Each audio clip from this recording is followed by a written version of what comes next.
Welcome to another fun-filled Monday edition of Second City Sports, live in living color, right here on Sports Zone Chicago, along with Miss Lakeena and Sid, which is she. I am Sydney Brown. Hey, that's me.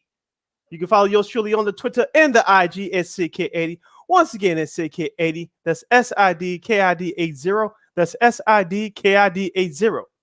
You can follow me at Keenan McGee on the Twitter and at Keenan_McGee on the IG. Make sure you download that Sports Zone Chicago app. You want to know why? Because we said so, that's why. And also, too, you can catch our other 5 live shows throughout the week. So you happen to miss them, you could go watch and listen to them at your own leisure. Make sure you download that Sports Zone Chicago app today. Speaking of Sports Zone Chicago, you can follow them on all social media platforms. That's Facebook, Twitter, Instagram, and YouTube. Once again, at Sports Zone Chicago on Facebook, Twitter, Instagram, and YouTube. You want to catch the audio version of this show, Second City Sports? You can subscribe to our podcast by going to War on Anchor. We are available on all podcast platforms, including the iHeartRadio app. Make sure you type this in your search engine boxes on those podcast platforms. You ready? It's WARR on Anchor. Once again, it's at War on Anchor. And if you want to follow War Media, you can do so at Facebook, Twitter, Instagram, and YouTube. Once again, at WARR Media on Facebook, Twitter, Instagram, and YouTube. And thank you very much in advance for your support. Like, share, subscribe, and tell your friends. We are unapologetically fun, and we have very definite opinions. If you have any definite opinions on any of our topics that we're going to discuss on today's 2-hour extravaganza we call a Sports Talk Radio Show, you can go to Sports Zone Chicago's Facebook page or Sports Zone Chicago on YouTube. Type in your questions or comments in the comments section. Lakeena will get them up on the screen for you. But if you decide to troll, do something stupid, or act ignorant, as you young folks would say, I've given Lakeena full power to give you fools to bill and be a boot. Bye-bye. I love when she says that. Lakeena, let's kick off this Monday edition of Second City Sports by discussing Chicago baseball. First up, the Chicago White Sox. They completed a successful 4-2 road trip, sweeping away the hated Detroit Tigers while losing 2-3 to the Houston Astros. The White Sox are currently 2 games under 500 with a 31-33 mark, with a big homestand coming up upon them starting tonight with a 3-game series against the Toronto Blue Jays, following by a 4-game series against the lowly Baltimore Orioles. Lakeena, over the weekend, a couple of things that I learned about the White Sox. After a bad loss on Friday night, they came back with a vengeance on Saturday behind the stellar pitching of Johnny Cueto, beating the Astros and Justin Verlander 7-0. The offense picked up where it left off despite a bad showing on Friday night. Last night, Michael Kopech looked decent in his return from his week-long injury to his knee, but the offense failed to capitalize on what they did the previous day, thus losing the game 4-3. Lakeena, the White Sox are getting Tim Anderson starting back tonight. Do you expect the White Sox to finally take off, or are we going to see the same seesaw performances that we've been seeing from the Southside Hitmen all season long? This is pretty much what we saw during the Houston series, right? They got pummeled in Game 1 on Friday. They actually, slugfest with Justin Verlander on Saturday. They had a couple of chances, perhaps maybe tied the game, but they weren't playing very well prior to that during that Sunday night game last night. So you're basically going to see the same old seesaw battle that we've seen all season long. You thought that maybe this would be the series to kind of have the White Sox turn the corner. We had Joe Mandel on. I don't want to say he predicted this, but he said that he feels that maybe the White Sox can kind of turn the corner with this. Unfortunately, that ended up not being the case. So you lose 2 out of 3 to the Astros. Okay, yeah, you swept Detroit. Yeah, yippee for you. But you lose 2 out of 3 to Detroit. You got Toronto, who have a lot to prove because they lose 2 out of 3 to the Yankees. We'll get to that in a second.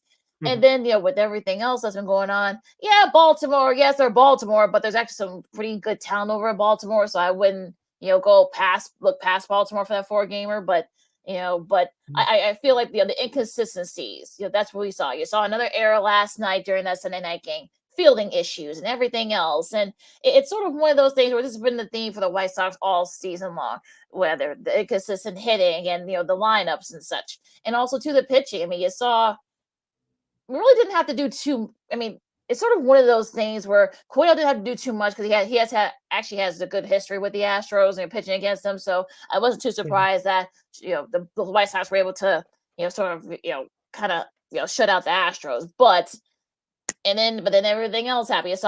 You saw Friday's game. You saw the Sunday night game last night.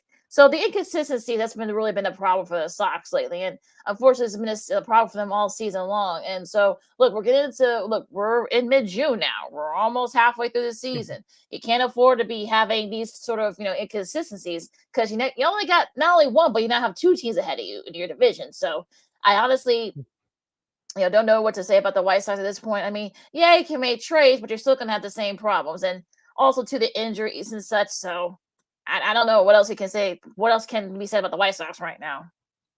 Yeah, a couple of positives from the Astro series. One, Luis Robert had 5 RBI in that series against the Astros, including 4 on Saturday. They knocked around Justin Verlander. Number 2, Jose Abreu has picked it up over the last month or so. Just like back in the old school days, Lakeena, once the weather heats up, the White Sox bats heats up. And Jose Abreu, that's been his trend throughout his whole White Sox career. So you're encouraged by those two things from the offensive standpoint.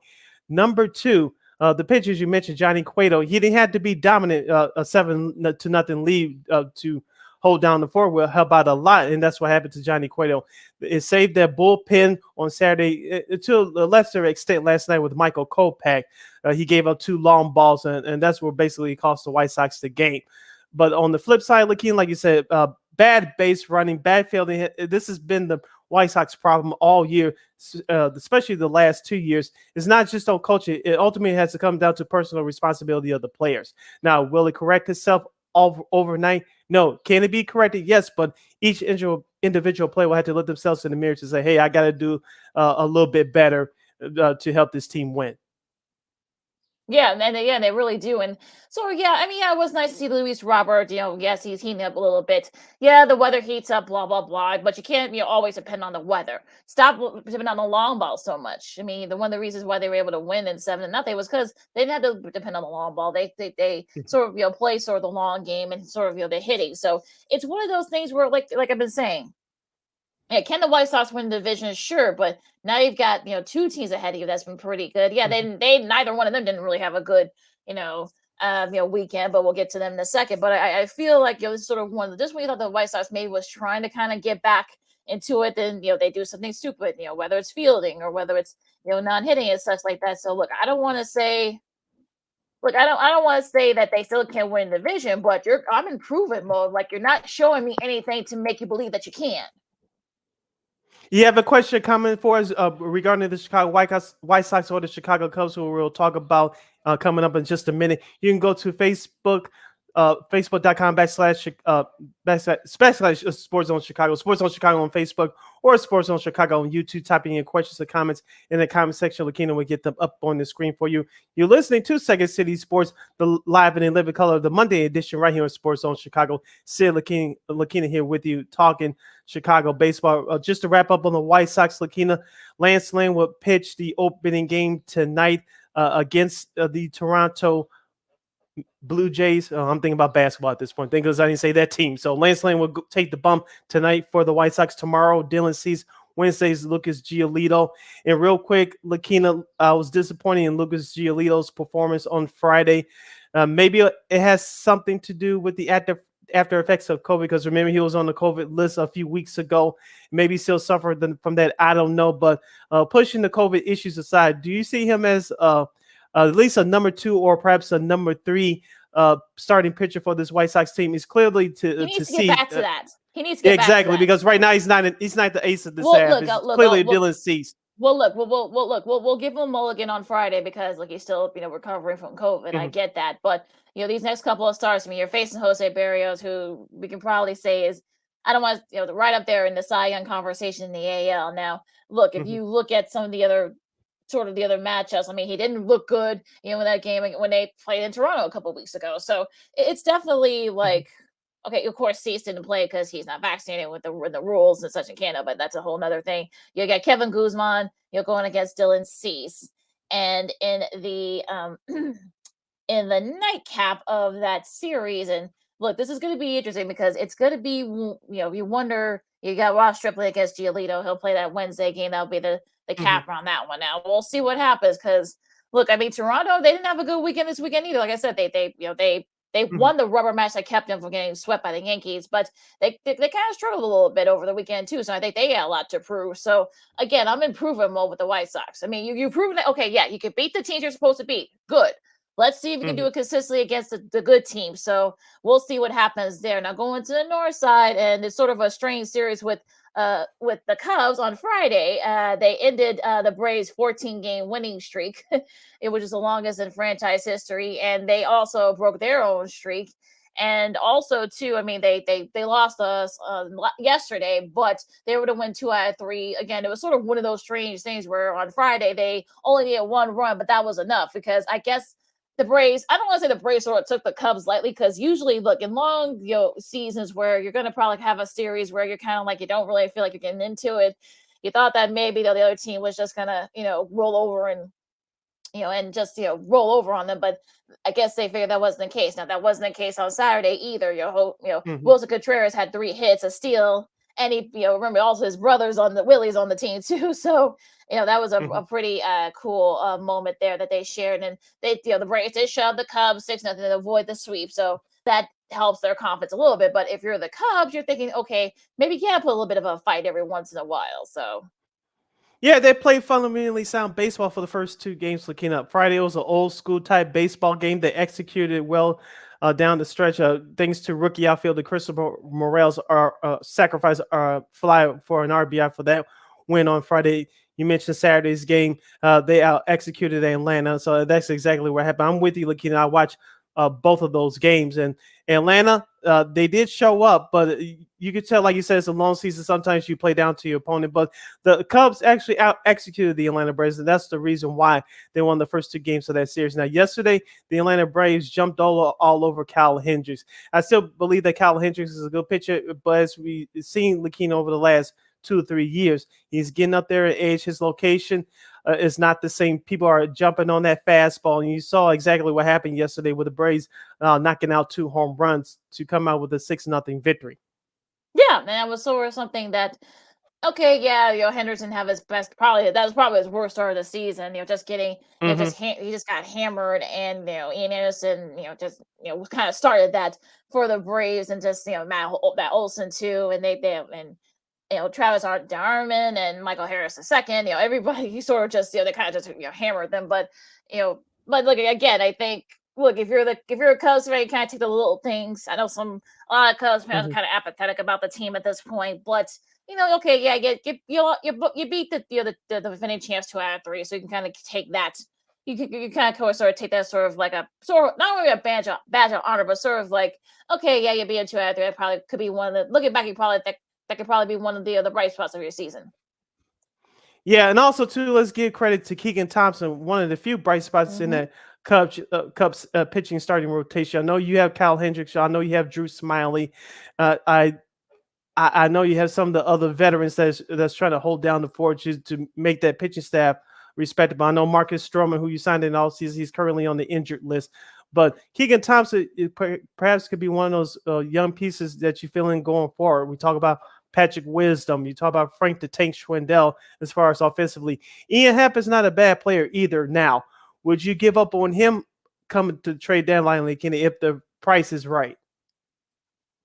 I don't. I mean, if the price is right, but if he is I feel like look, we don't know what Jay Horace is thinking at this point. So if he is a piece, if he is a piece that you kind of want to build upon when you are ready to win, I'm doing the air quotes here for people who are going to be listening Mhm. to this later. You know, maybe you probably would try to keep him, but unless you're getting like a really good, some good prospects back, I'm sure Jed will listen. But I think right now, if he's a guy that you want to keep, going forward, I think you probably may have to, you may keep him.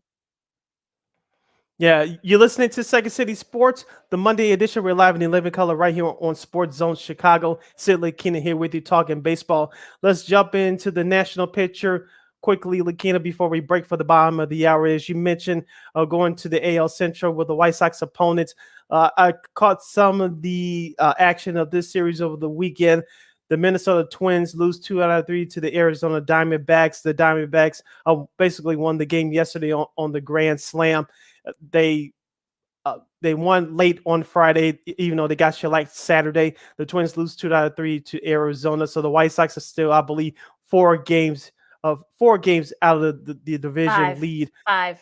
Five. Now, sorry, 5 games out of division lead, and they're trailing also to the Cleveland Guardians, who took 2 out of 3 in Dodgers Stadium. I did check out some of the game yesterday. I watched the majority of the Saturday game, which was broadcast had parts of the country on Fox. Adam Amin, Chicago's very own, called that game along with Eric Karros.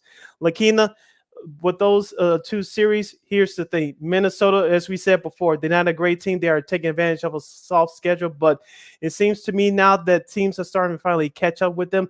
Them and the Guardians will have a big, important 3-game series in Target Field. We'll bring up the rest of the schedule for this upcoming week in just a moment. But the Twins, they're not living on that early season magic anymore. Looks like fatigue and just teams are starting to catch up to them. Now, we said this on Friday regarding the Cleveland Guardians, Lakeena. Give manager Terry Francona credit. He always has his guys competitive. They always play hard. They may not have all the financial resources like these big market teams, but they find every way to be competitive. Now with their big hitter, Jose Ramirez, out of the lineup for a while, they are still finding ways to win. They did that on Friday, and then, of course, they did it again yesterday, taking 2 out of 3 in LA against the Dodgers. Well, let's start with the Twins because remember injuries are starting to catch up to them too. Of course, Mm-hmm. Royce Lewis, their talented shortstop, he's done for the year with the ACL injury, so he's done, and also too with and some others guys as well. Now, as far as Cleveland's concerned, I mean, you're kind of starting to see, sort of like some of the depth that they got. I mean, Rosario, Gonzalez. I mean, that you've seen some of that depth, and I think yes, they don't have the financial resources, but they are kind of showing you. Look, I mean, this isn't Terry Francona's first rodeo in this, so he knows what it takes to win, and that's one of the reasons why they've been able to kind of get back into the right here, right there in the AL Central, which I think a lot of people didn't think. Shea Bieber had 9 strikeouts last night, but that's what I also remember too. That bullpen blew that lead for the Dodgers, so that was one of the reasons why.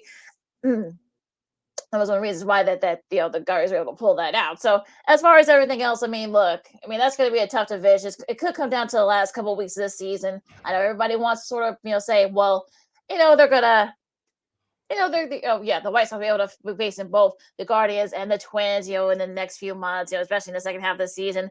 We'll get, we'll cross that bridge when we get to it, but there's still a lot to go on here. Now, as far as some of the other stuff that happened outside of nationally in baseball, but yesterday against the Pirates rookie Jack Swazinski hit home runs in both the 4th and the 6th innings and hit the second walk-off home run of the month in the bottom of the ninth against the Giants. He's the first rookie in MLB history to do that. So it's sort of he had his dad there, of course. Father's Day, he had his dad there to share the moment. Of course, there's a photo of him of both of them, so that was really cool. And look, the Giants, I mean, they weren't able to take advantage of that.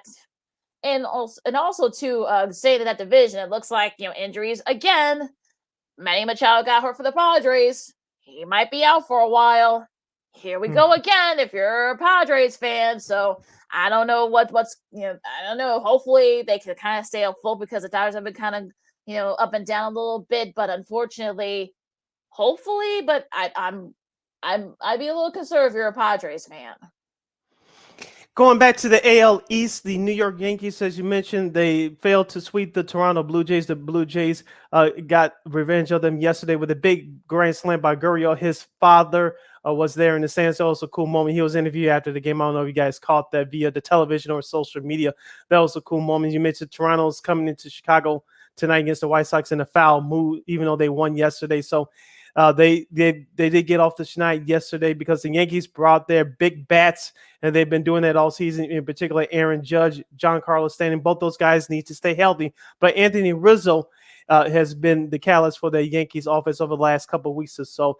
If he continues to climb up with those power numbers and that, in particular, that batting average, he may get serious consideration for AL MVP. And the Boston Red Sox take 2 out of 3 in the interleague matchup at Fenway against the St. Louis Cardinals.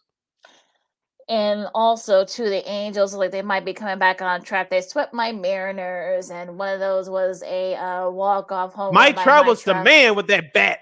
Yeah, first go-ahead home run in extra innings of his career, which is that's kind of weird to say.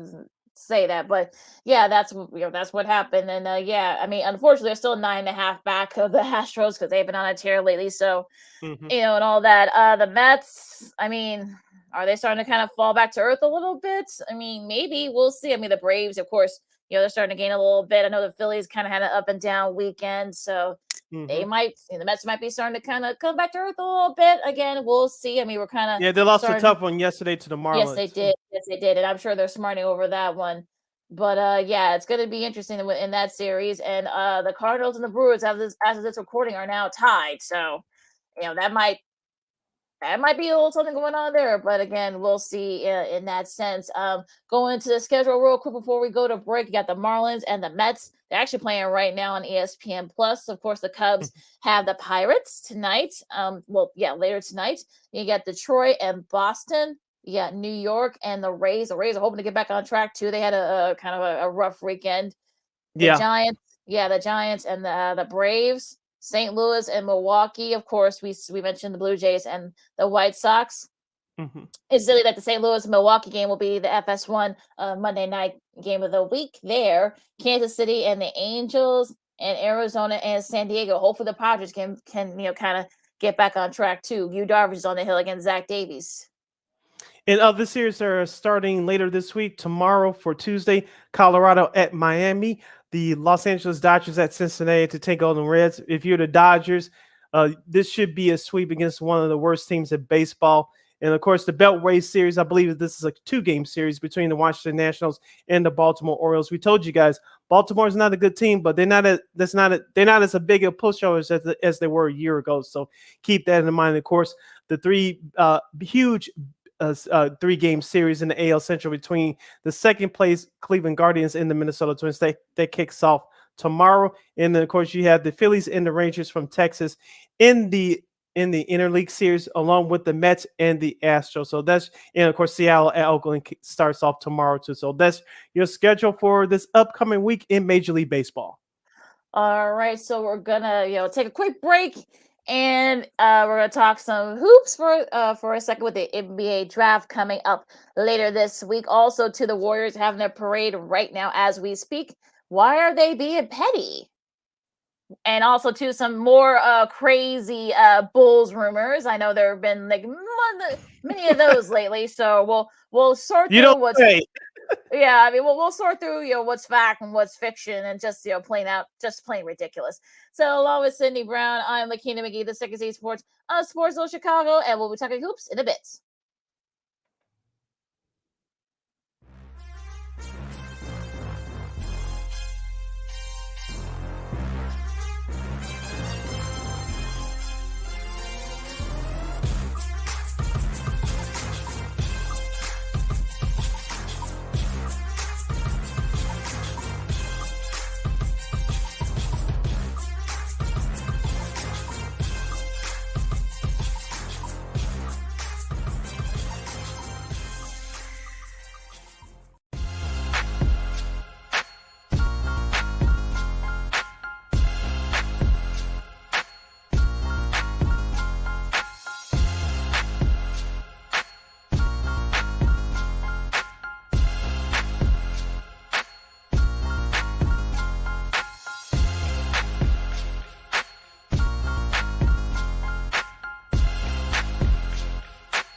Welcome back to Second City Sports. We're live and in living color on the Monday edition, right here on Sports Zone Chicago. I'm Sid. That's Lakeena. You can follow yours truly on the Twitter and the IG at SidKid80. Once again, at SidKid80. That's SIDKID80. That's SIDKID80.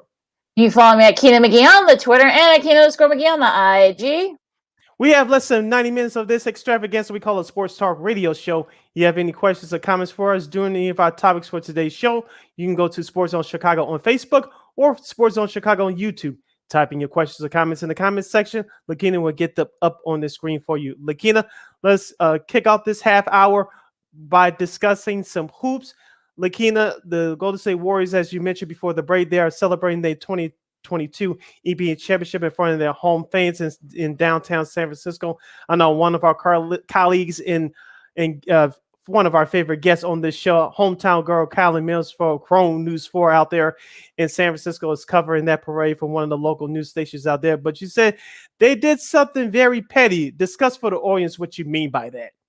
Yeah, they kind of called out some of the, I guess, the media people and others who have said that, I guess, Mr. Petty or something like that, something that Steph said, King Petty or, something like that he said that, and I think it was just him, but others, I know Draymond said it during his presser. I think, Andrew might have said it to some extent, and Draymond might have been a little more subtle about it, but I guess this is what they mean by, I guess they figured they were calling out some of the folks that thought that, oh, well, the Warriors are done, that KD, was kind of like the guy that, sort of, got those two champions, the other two championships, the middle two championships they got before before the first one and this one here that they just won a few days ago. So I think that's kind of where all this started with the King Petty, I guess, with Steph. So I just found it a little bit funny that they would say that. I guess they sort of kind of use that as motivation and such. So it was sort of like, it was just sort of funny how that kind of, played out and such. So, I just thought it was kind of funny. Yeah, we know Draymond Green, as we said, he plays with an edge when he's on the court. He's an agitator. He's the emotional leader. He sets the tone for the Golden State Warriors team. He has an outgoing personality. It's whether you love him or you hate him. And you see why his podcast is doing very well with the volume. I'm sure he's going to replace Charles Barkley at some point when he retires, when Draymond Green hangs it up and goes to TNT. So Draymond Green has an intriguing personality. He may say some things that is correct or politically incorrect at times, but the timing of it or the way he says things that may tick some people off. But he's very intelligent, very engaging. So this is not a shock to me.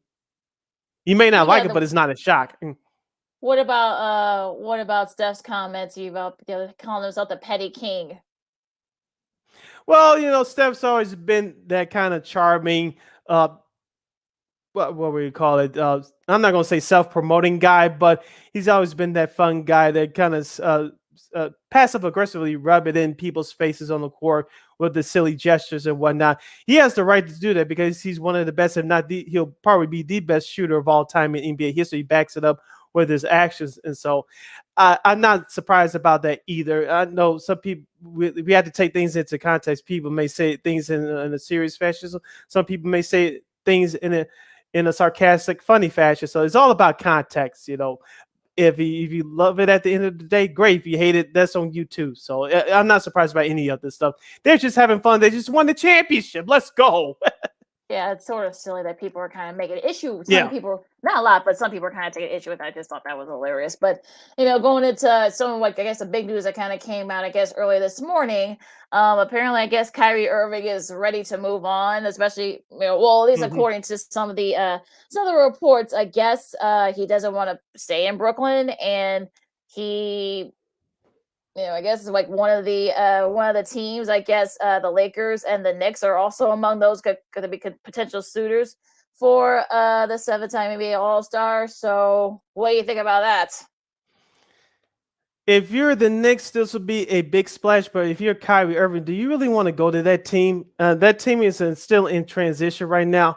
I know head coach Tom Thibodeau, he's not fired, so I think next season he's definitely going to be on a shorter leash, and they may lose Mitchell Robinson. He may come to the Bulls. We'll get into the Bulls side of things in a few minutes, but that team is talking about the Knicks are in transition.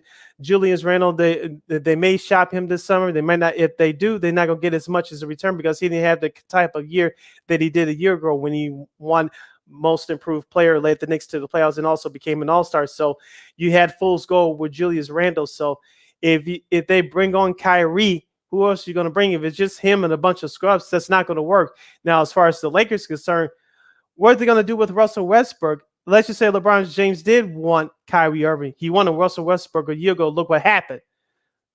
You got to get rid of Russell Westbrook. And the Lakers are over the cap anyway. You paying Russ. You paying Anthony Davis. Of course, you paying LeBron James. I know he's a free agent after next year, but if you're LeBron James, okay, you want Kyrie, money's not going to be an issue. But as far as your salary cap, it is an issue.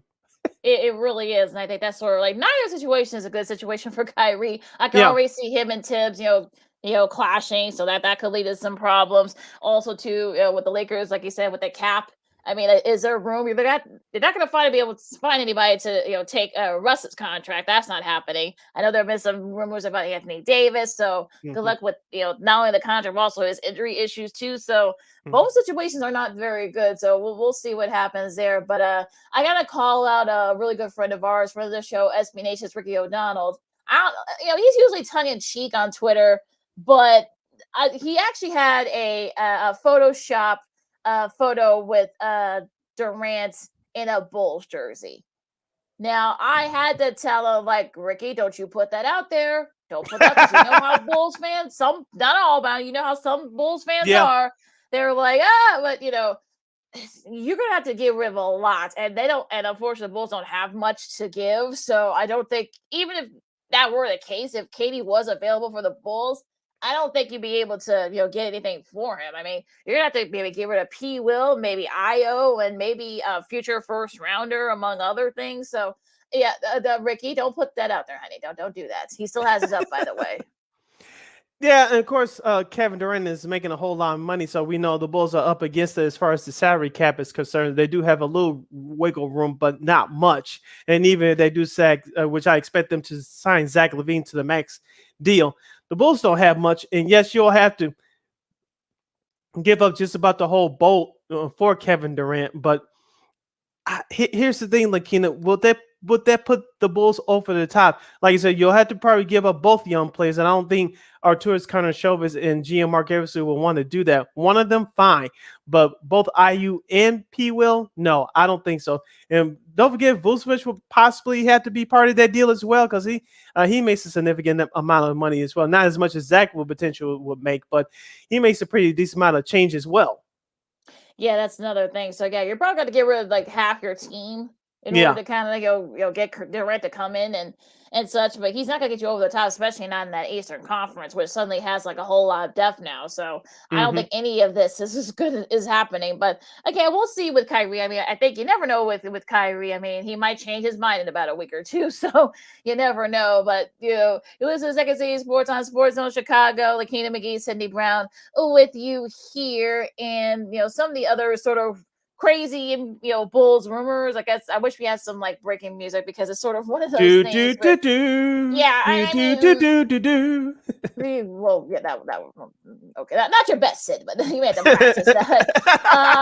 Apparently, I guess Bradley Beal, who I think was at one of the Washington Lakes games, I believe, over the weekend. There were some rumors that he, of course, sat out the rest of the year for because of injury. But apparently, I guess the Sixers are kind of a top contender for him. I know some people have said maybe the Bulls. So, what do you think about the rumors with Bradley Beal? I kind of heard that rumor late last month as well, with Bradley Beal trying to link his way up to Philadelphia. I know James Harden, the other player that we're going to talk about now, that he also has a player option for next year. Most people expect him to pick that up, so he wants to work with Joel Embiid for the entire season. Of course, James Harden was acquired by Philadelphia in exchange for Ben Simmons prior to the trade deadline back in February. But if Bradley Beal goes over to Philadelphia, that's going to make a great trio here's the thing: Harden wouldn't have to do as much in terms of the offensive end. He's the pressure's still going to be on him come playoff time. But Bradley Beal, he's one of the best young scorers in the game. I can't believe he's still 29. It seems like we've been talking about him for the last 5-6 years in terms of Yeah. being moved, but for whatever reason, he's been loyal to the Washington Wizards. And they've been going through over the last 3 or 4 years, ever since John Wall's injury a few years ago. They just can't find the match to pair up with Bradley Beal. Now, Bradley Beal will be interesting for the Bulls, but once again, that price tag. Also, too, Miami is like the latest rumor. I think that one came out over the weekend about perhaps maybe him in Miami. Now I don't know Maybe what him and their Jimmy could work. yeah, I mean yeah, and so the cap I don't know what their cap situation is. I'm thinking I'm talking about. So that's another thing that's kind of starting to sort of the rumors are kind of that sort of like a little bit there. So I know for what I've read, I know he's been very loyal, but it seems like I guess well, like you said, he's 29 now. So I think he Mm-hmm. probably realizes that if he wants to, perhaps maybe get a chance to perhaps maybe contend, he might have to leave DC. So we'll see what happens there. The bull. Okay, we'll get to the NBA draft stuff in just a second, but I want to Mm-hmm. give some of these Bulls rumors because more Bulls rumors have been out the pipe. Of course, Zach LaVine is expected to re-sign with the Bulls for the max. We would talk about it for the last couple of weeks, but also too, John Collins has been. That's a sort of that's the top power forward from Atlanta that they might trade. Perhaps maybe he might sign with them. He's up this year too. John Collins is so he's been sort of I guess Trae Young's like right hand guy. So what do you think Mm-hmm. about this? What do you think about this? Would he be a good fit if the Bulls do decide to trade for him? I don't think it'll be a bad fit. I know he had kind of had an up and down year. He finally showed his talent Mm-hmm. last year in that surprise run for the Atlanta Hawks to the Eastern Conference Finals. He's kind of been hit and miss for me. Would he Yeah. work for the Bulls? Talent wise, yes, but for me, can you bring it every night? If you can bring it every night, cool. But right now, that part of it is up in the air for me. That's the cloud over his head for me in terms of John Collins potentially working for the Bulls. He fits what they need in terms of athleticism and getting up and Mm-hmm. down the floor. But can he play defense consistently? And can it just be consistent right now? That's the question I have for Mm-hmm. him right now. Yeah, that's kind of the thing that worries. I've always liked his game and everything, but yeah, the consistency's always been an issue for me because sometimes he brings it, sometimes he doesn't. He kind of Hmm. disappears, and it was just definitely that's sort of. But it's kind of like the thing when he got out of high school was because he was kind of inconsistent. Sometimes he shows up, sometimes he doesn't. So, but he's 24 now, so maybe he can grow up a little bit. But we didn't really see him too much of him last year, so that's sort of like the thing there. I'm a little worried about that, but we'll see what happens there. Now, I think there was another rumor that I wanted to bring up with you, Sid, before we talk about the draft.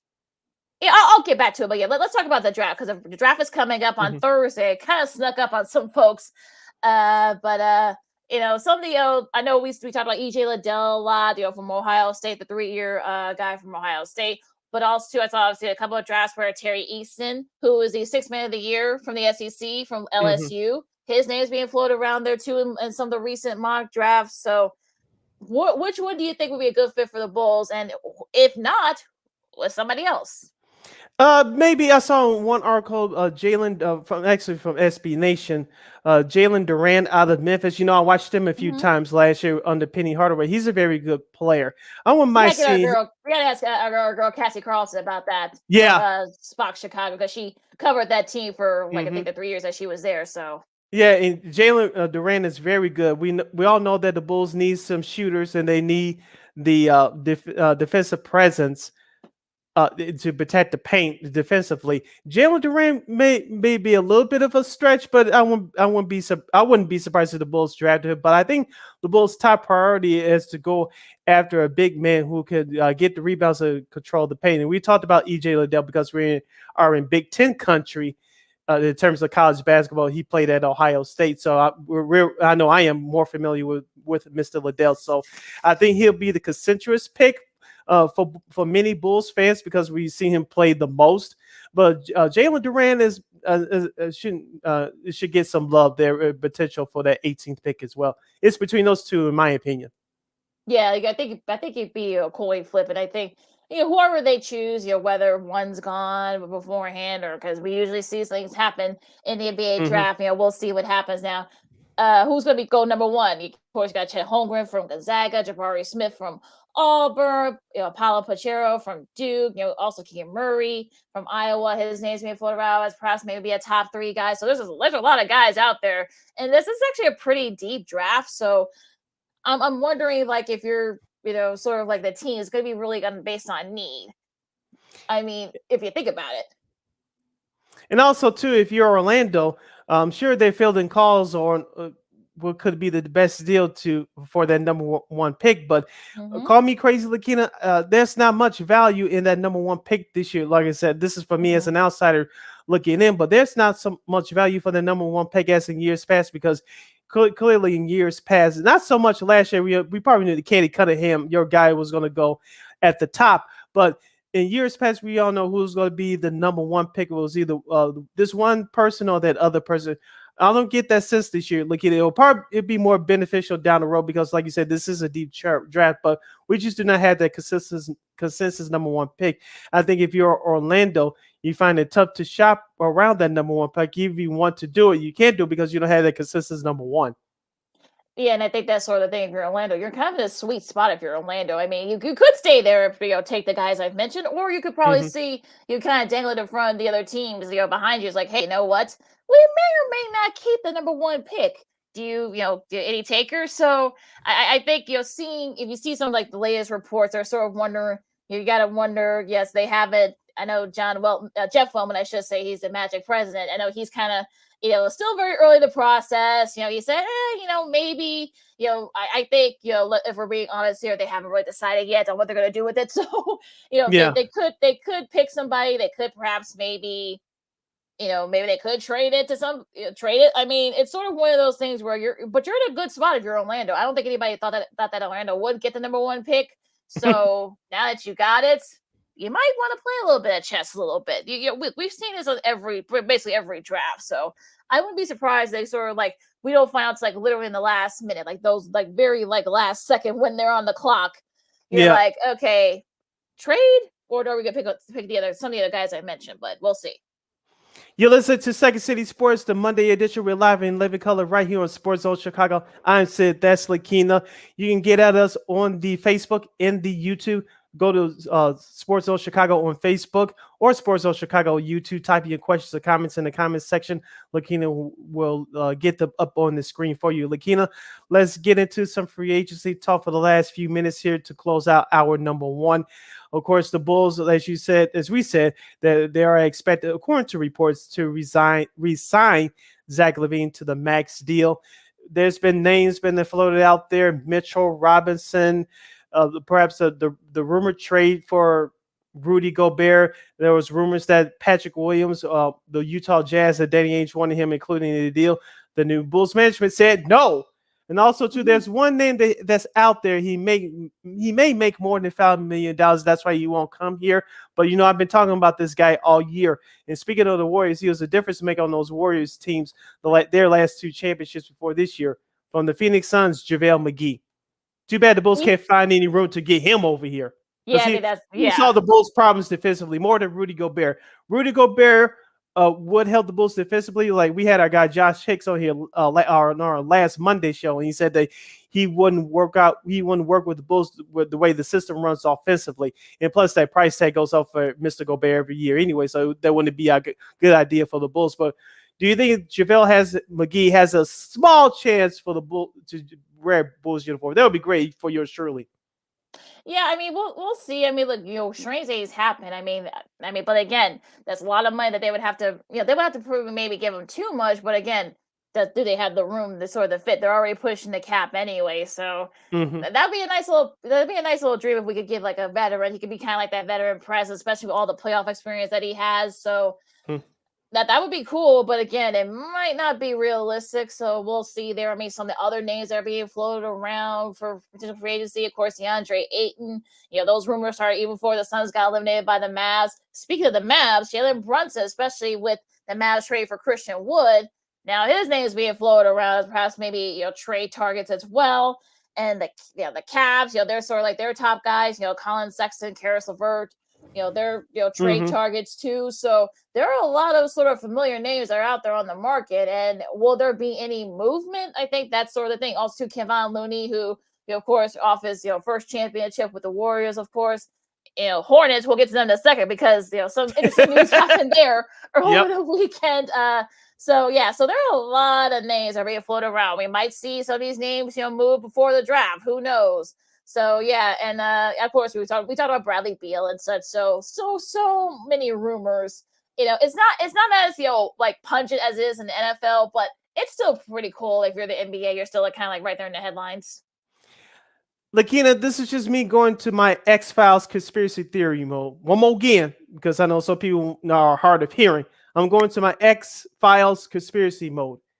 If you're GM Mark Eversley and or Arturis Carter Shovers, are you going to at least take a look at that Cleveland situation with Colin Sexton and or Karis LeVert? Here's why.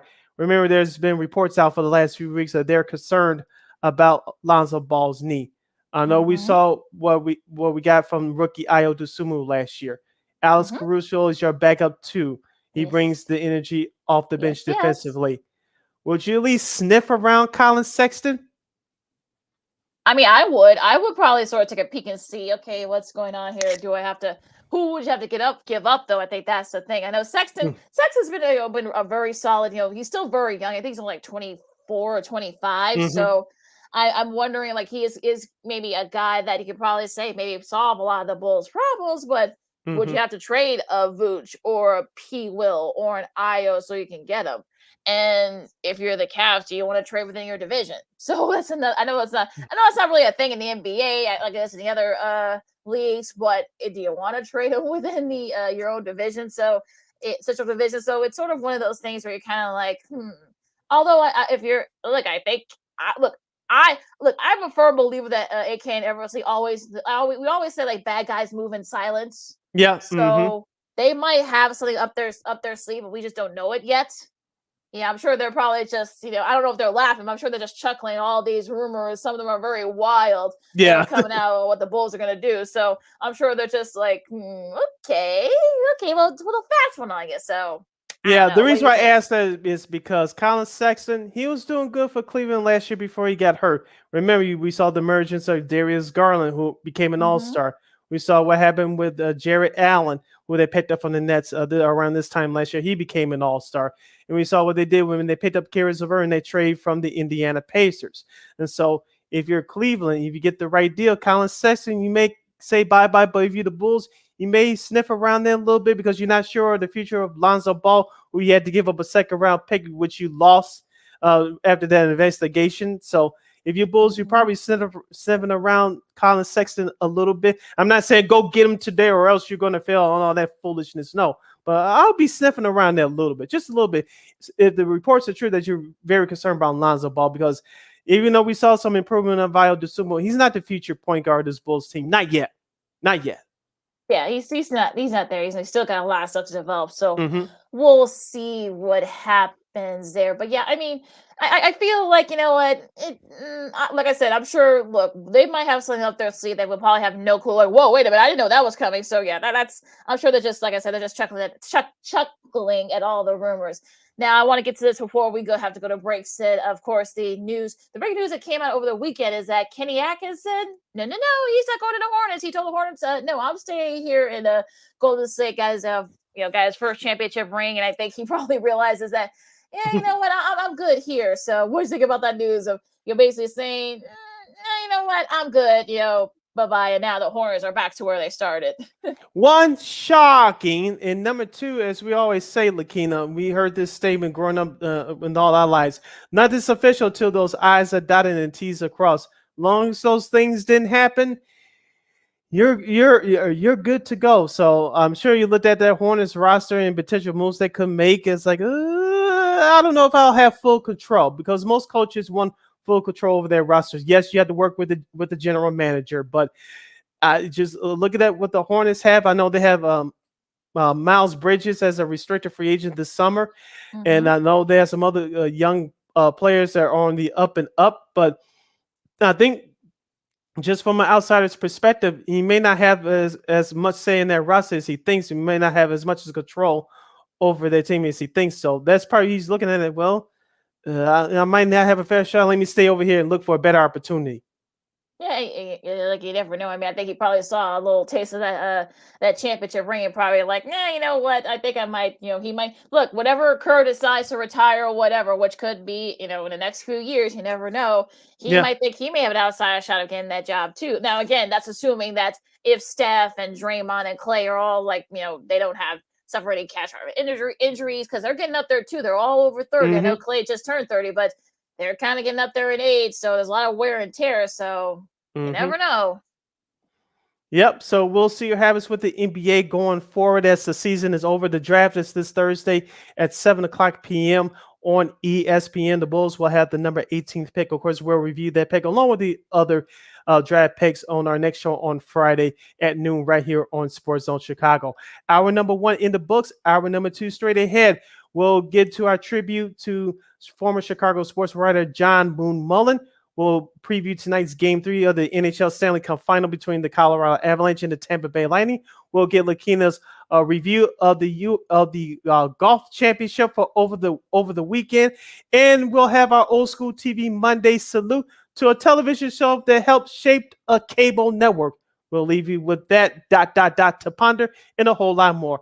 I'm Sid. That's Lakeena. You're listening to the Monday edition of Second City Sports right here on Sports Zone Chicago.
Welcome back to Second City Sports on Sports Zone Chicago, along with Sydney Brown. I'm Lakeena McGee. You can follow me at Keena McGee on the Twitter and at Keena_McGee on the IG.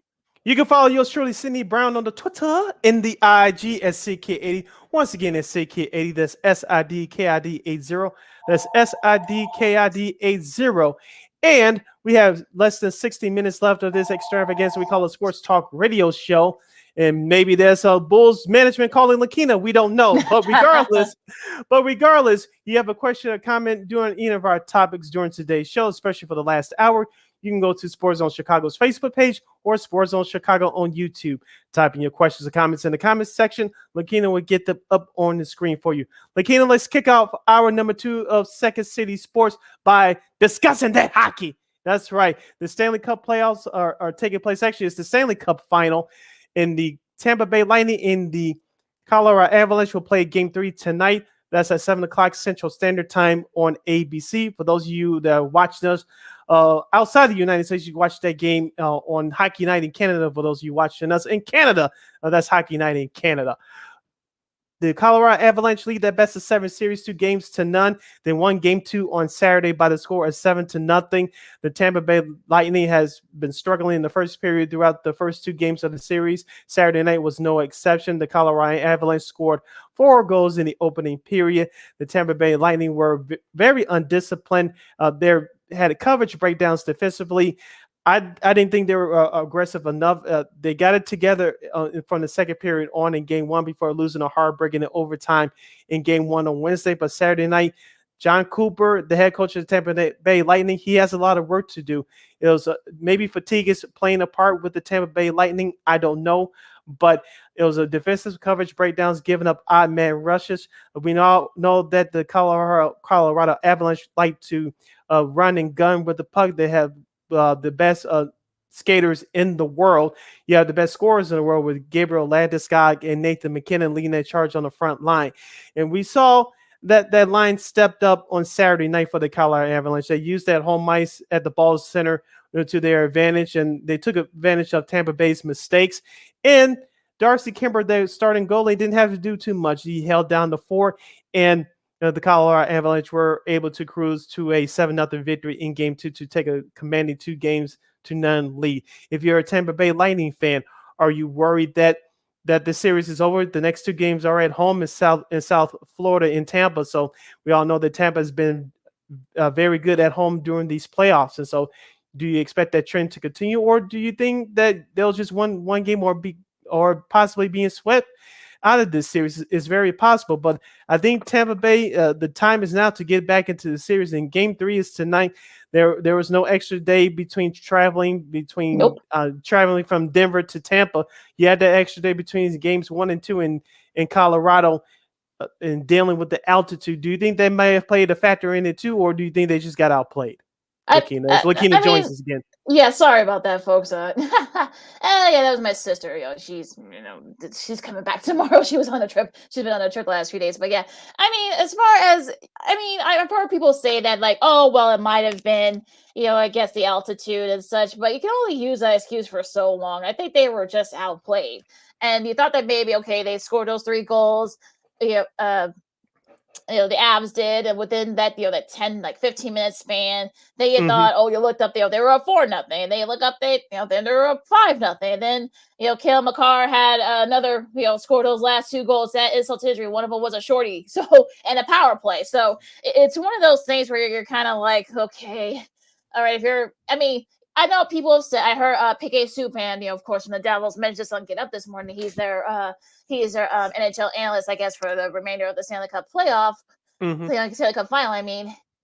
He said that they were up. The Rangers were up 2-0 as well, but the Rangers, these are the Avs we're talking about. So I mean, they have a little bit more depth and talent than the Rangers do. So. It's sort of one of those things where you hope that maybe the experience, Steven Stamkos can wake up. You hope that Kucherov can wake up, stop with the silly penalties and such. Yes. So that's kind of been the problem. Ryan McDonough, where are you? Where are you? He took a dumb penalty on Saturday night. Yeah, talk about dumb penalties. So yeah, it was sort of like it all kind of manifested. And I'm kind of like, I think the Avs are kind of showing you why they were one of the top teams in the NHL this year. So I honestly don't know. Like, I feel like, I don't know. I don't want to say the series is over because I certainly didn't do it in the Eastern Conference final. But I'm trying to kind of in that point where you're kind of like, look, yeah, it's gonna get ugly. And if you're the Lightning, you better try to take advantage and pounce quick so you can try at least try to even this series.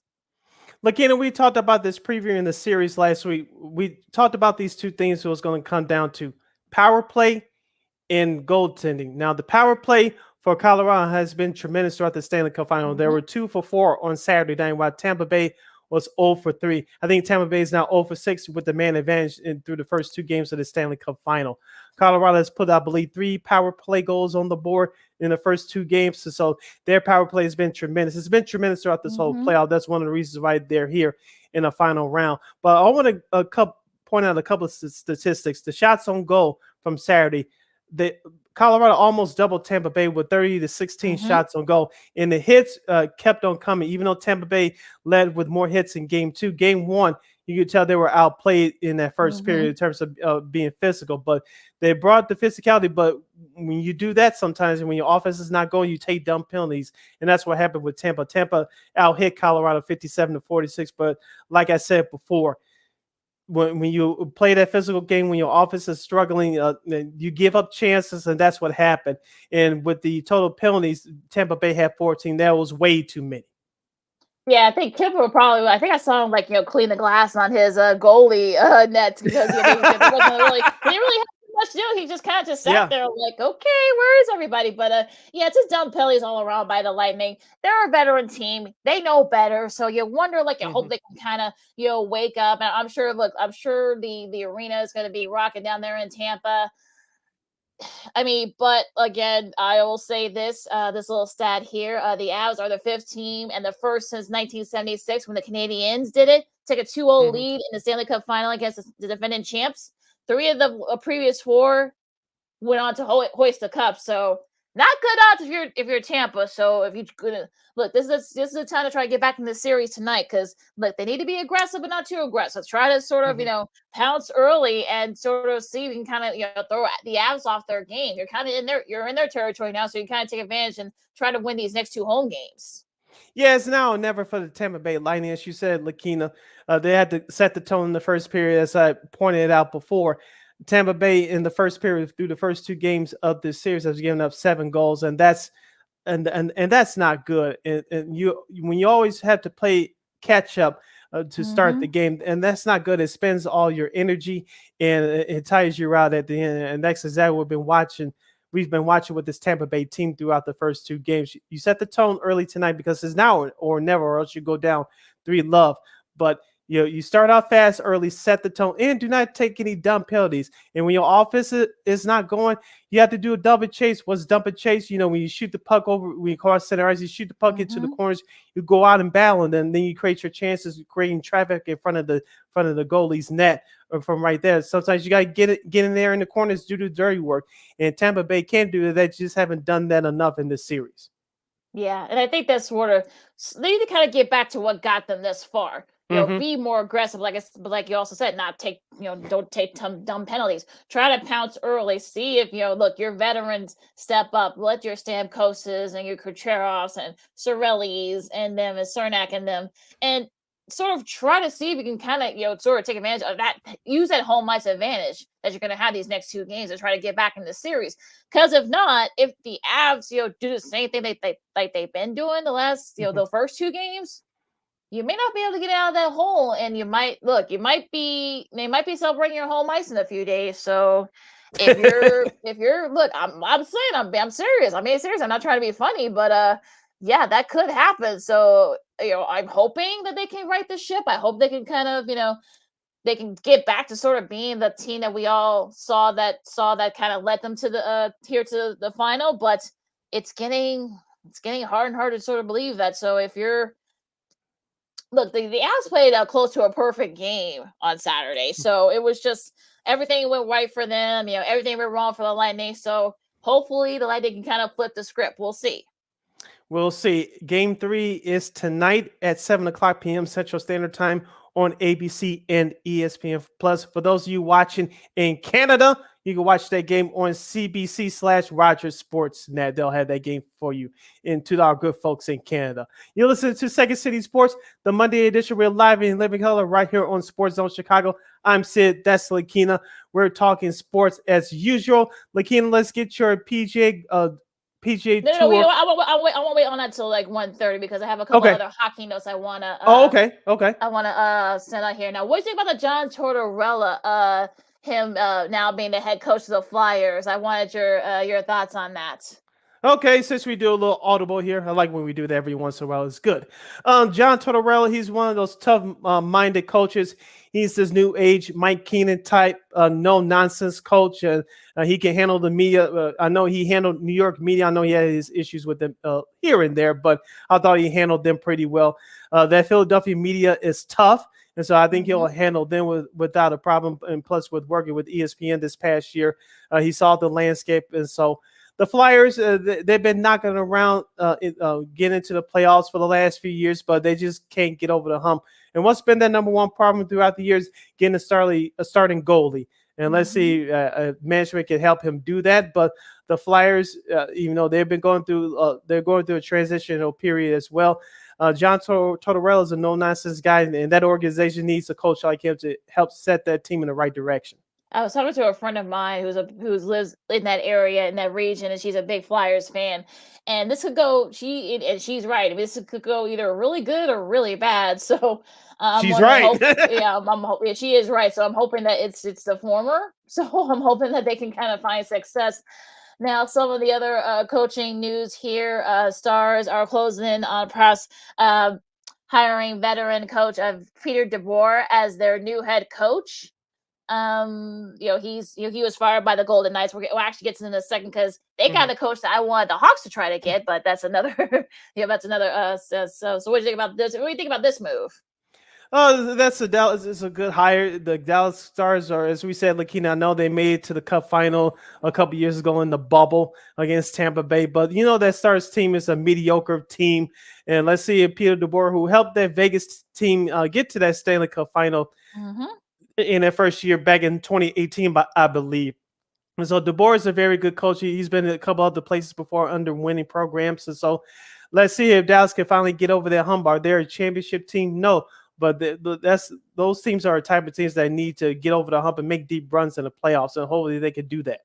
Yeah, hopefully Candace a good fit for them. Now, let's get to the coach that I wanted for the Blackhawks. Bruce Cassidy, of course, was unceremoniously let go by the Boston Bruins. Just couldn't get to win the big one. Just couldn't get to that, to that title, that Stanley Cup final. Mhm. Now he's going to be going to the Vegas Golden Knights. So, what do you think about this move?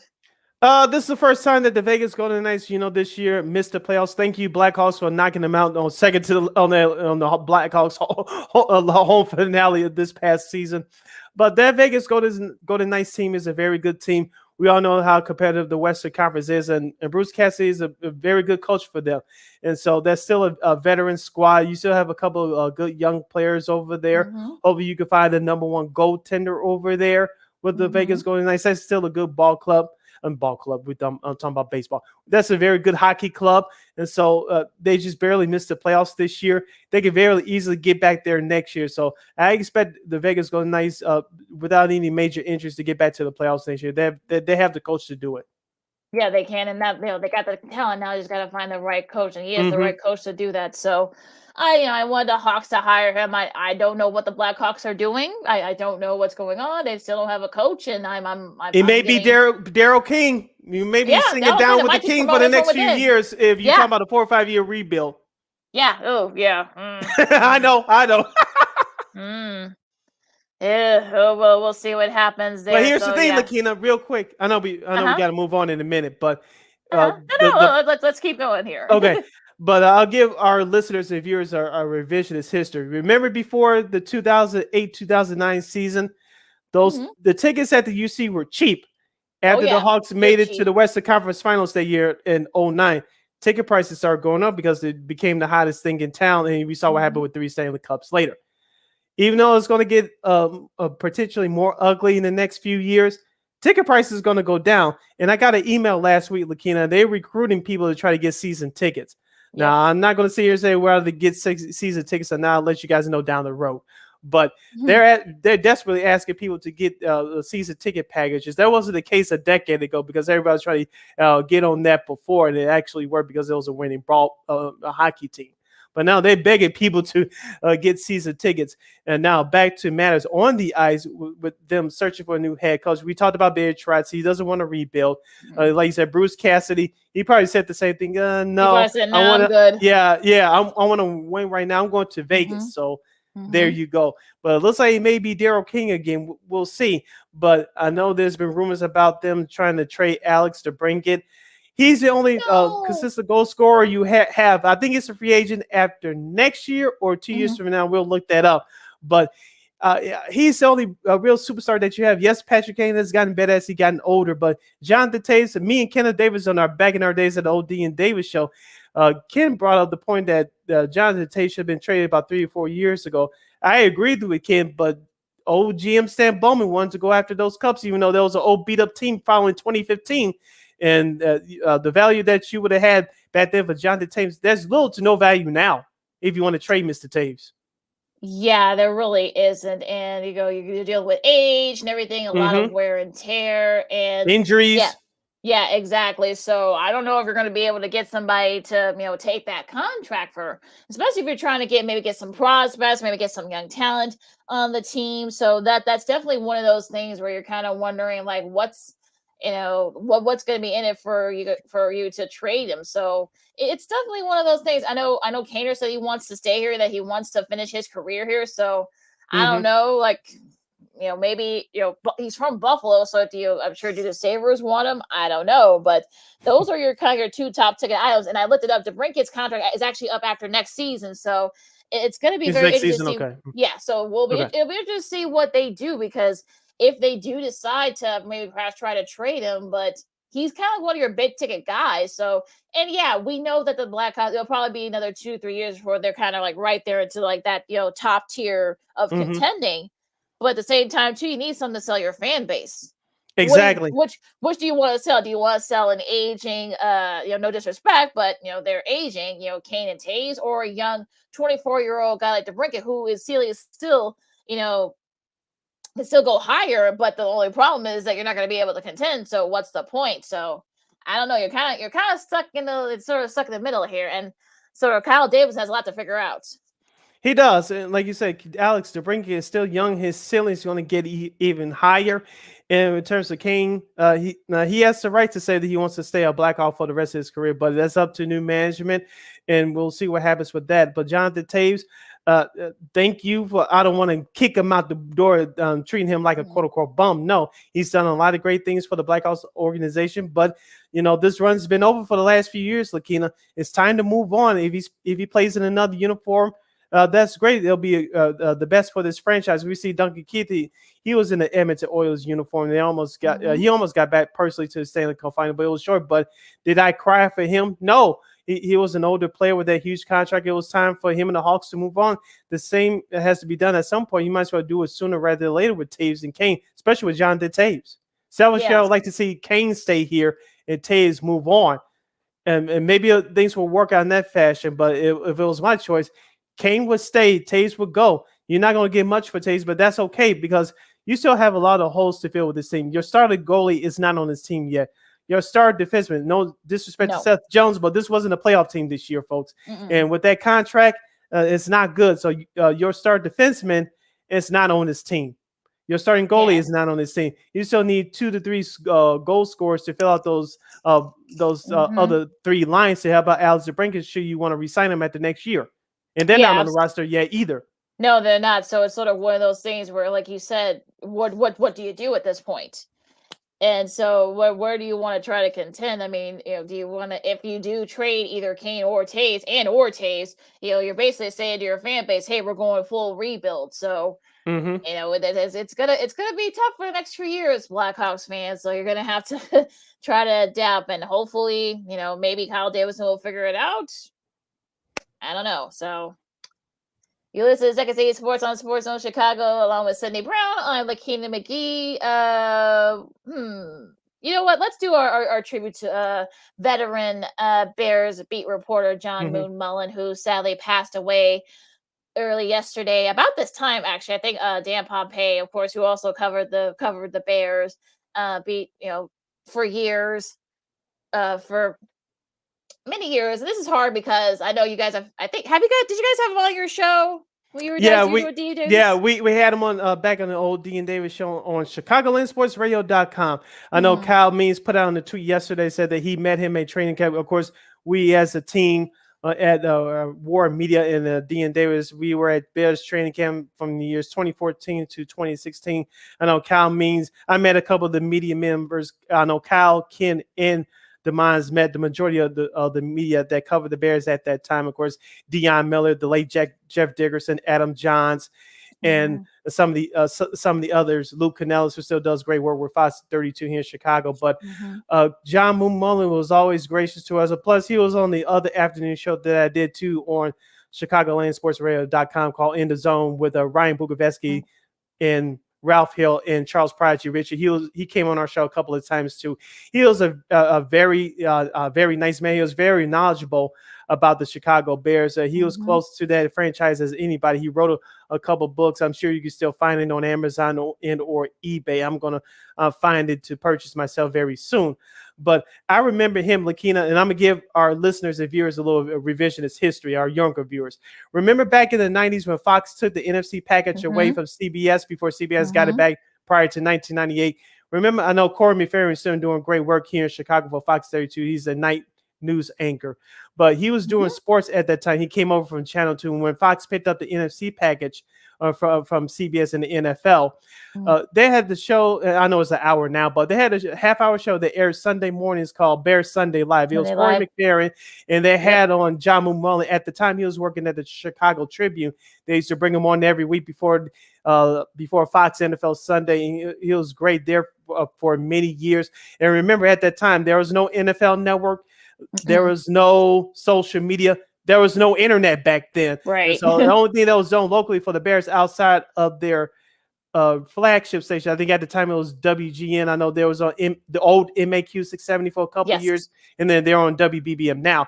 But outside of the network radio obligations, nothing was done locally on TV outside of Fox 32, which took over in 1994. But I know the score in Chicago at that time, it was 1160 before they became 670 in 2000. But nothing too much locally in Chicago was done on game day on Sundays. Only thing that was on for as far as Fox 32 competition wise was NFL Game Day. They ran for an hour on Sundays on ESPN back in the day. And so that shows you how much things have changed. But I remember watching John Mullin. He covered the Bears for the Tribune for many years. Of course, he was great to us on the Dean Davis show when we were getting our show started. Of course, In the Zone, the other afternoon show that followed Dean Davis, he was great with us as well. And so when I heard the news that he was suffering through cancer a couple of years ago, that I was like everybody else, I was heartbroken and sad. And of course, I tweeted out the news yesterday. I saw that tweet too from Dan Pompei that he passed away. He visited him about a week or so ago. He's like, pray for him. He's still fighting the fight. Unfortunately, he lost his life, but his legacy will never be forgotten. He was one of the great, knowledgeable guys when it comes to the Bears in the NFL. And so that's what he should be remembered for. And also other colleagues and other reporters around town tweeting out their tributes and their memories, including Jerry Payton when John Mullin was on the old CLTV sports feed a few years ago. I don't know if you had a chance to check that out.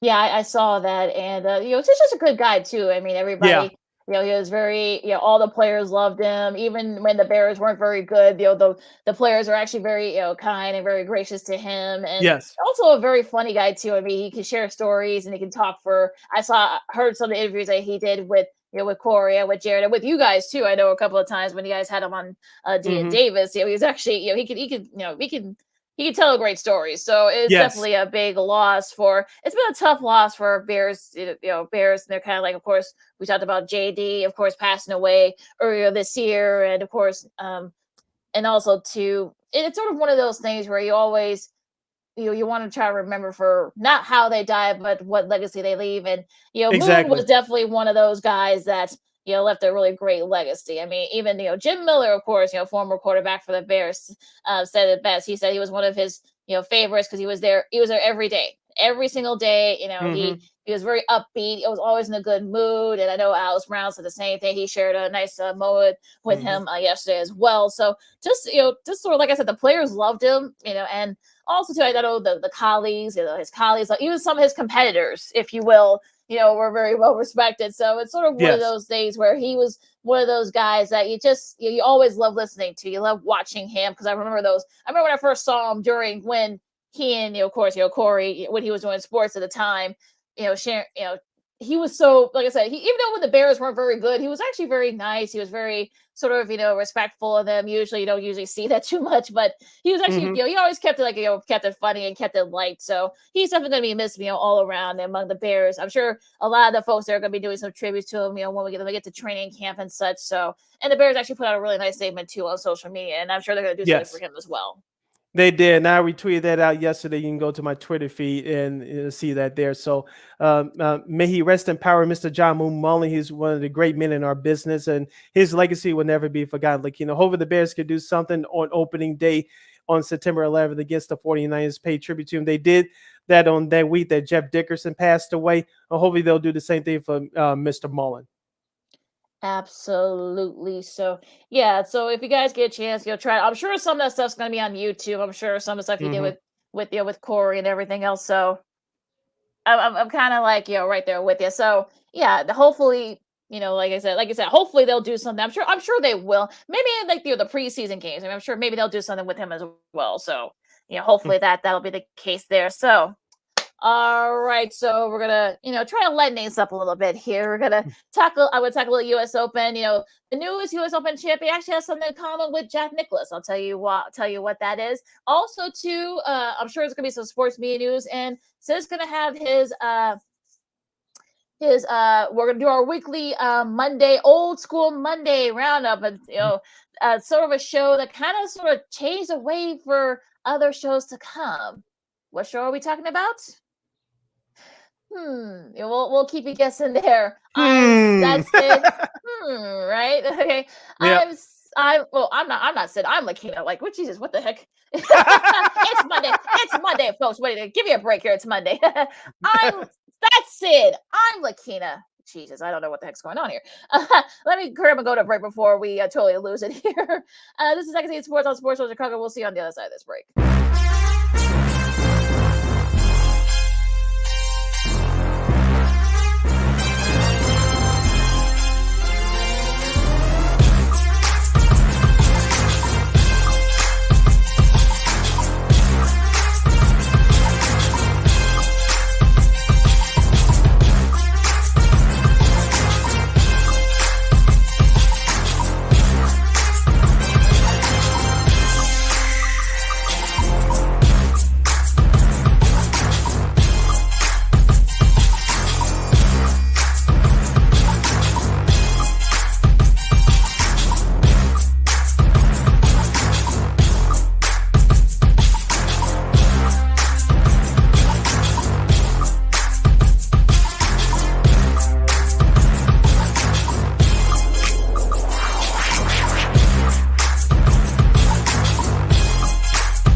Welcome back to Second City Sports, the Monday edition. We're live in living color right here on Sports Zone Chicago. I'm Sid. That's Lakeena. You can follow yours truly on the Twitter and the IG at CK80. Once again, at CK80. That's SIDKID80. That's SIDKID80. You can follow me at Keena McGee on the Twitter and at Keena_McGee on the IG. We got less than a half hour of this extravaganza we call a sports talk radio show. You have any opinions or questions or comments during any of our topics of today's show, you can go to Sports Zone Chicago on Facebook and Sports Zone Chicago on YouTube. Type in your questions and comments in the comments section. Lakeena will get them up on the screen for you. Lakeena, I know you want to talk some golf. The US Open took place over the weekend with the conclusion yesterday. Mr. Matt Fitzpatrick is your 2022 PGA Tour U.S. Open champion. He started his career as a 2013 U.S. Open amateur champion. He won the 2015 British Masters. And, of course, this year he won his first PGA Tour and winning the U.S. Open. And came down to the final round and almost the final hole. Lakeena, Real Zalatorius had the lead, but he blew it down the stretch. Up comes Mr. Fitzpatrick to clinch the win for the guy from born and raised in the United Kingdom. He's also a Northwestern guy too. He played golf at Northwestern for a couple of years, so I know. Chicago, stand up.